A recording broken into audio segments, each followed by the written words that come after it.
السلام علیکم ورحمۃ اللہ وبرکاتہ نحمدہ ونصلی علی رسولہ الکریم اما بعد۔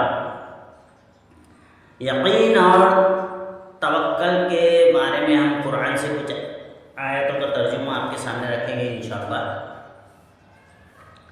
کہ اللہ تعالیٰ نے فرمایا کہ وَلَمَّا رَأَى الْمُؤْمِنُونَ الْأَحْزَابَ قَالُوا هَذَا مَا وَعَدَنَا اللَّهُ وَرَسُولُهُ وَصَدَقَ اللَّهُ وَرَسُولُهُ وَمَا زَادَهُمْ إِلَّا إِيمَانًا وَتَسْلِيمًا۔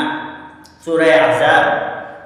یعنی جب مومنوں نے کافروں کے لشکر دیکھے تو کہا یہ تو وہی ہے جس کا وعدہ ہم سے اللہ اور اس کے رسول صلی اللہ علیہ وسلم نے کیا، اور سچ کہا اللہ اور اس کے رسول نے، اور اس چیز نے ان کو ایمان و تسلیم ہی میں زیادہ کیا۔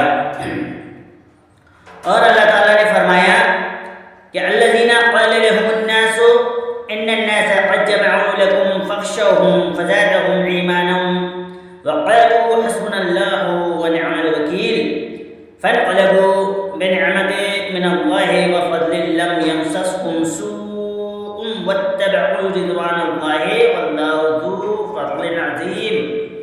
سورہ آل عمران۔ یعنی وہ لوگ جب ان سے لوگوں نے کہا تھا کہ لوگ تم سے مقابلہ کرنے کے لیے جمع ہو گئے ہیں، ان سے ڈرو، تو اس بات نے ان کے ایمان کو اور بڑھا دیا، اور انہوں نے کہا ہمیں اللہ کافی ہے اور وہ بہت اچھا کارساز ہے۔ پھر وہ اللہ کی نعمت اور اس کے فضل کے ساتھ اس حال میں لوٹے کہ انہیں کوئی نقصان نہ پہنچا، اور انہوں نے اللہ کی رضامندی کا اتباع کیا، اور اللہ بڑا فضل والا ہے۔ اور فرمایا اللہ بلند و برتر نے کہ وَتَوَكَّلْ عَلَى الْحَيِّ الَّذِي لَا يَمُوتُ، سورہ فرقان، اور آپ بھروسہ کریں اس زندہ ذات پر جسے موت نہیں آتی۔ اور فرمایا وَعَلَى اللَّهِ فَلْيَتَوَكَّلِ الْمُؤْمِنُونَ، سورہ ابراہیم، اور اللہ ہی پر مومنوں کو بھروسہ کرنا چاہیے۔ اور ایک جگہ قرآن میں فرمایا، سورہ آل عمران ہے کہ فَإِذَا عَزَمْتَ فَتَوَكَّلْ عَلَى اللَّهِ، یعنی جب آپ اے پیغمبر کسی کام کا پختہ ارادہ کر لیں تو پھر اللہ پر بھروسہ کریں۔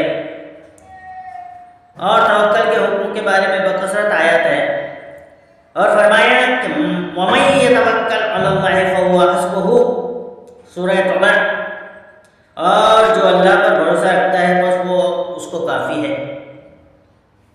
اور اللہ تعالیٰ نے فرمایا کہ إِنَّمَا الْمُؤْمِنُونَ الَّذِينَ إِذَا ذُكِرَ اللَّهُ وَجِلَتْ قُلُوبُهُمْ وَإِذَا تُلِيَتْ عَلَيْهِمْ آيَاتُهُ زَادَتْهُمْ ایمانا وعلی ربہم یتوکلون۔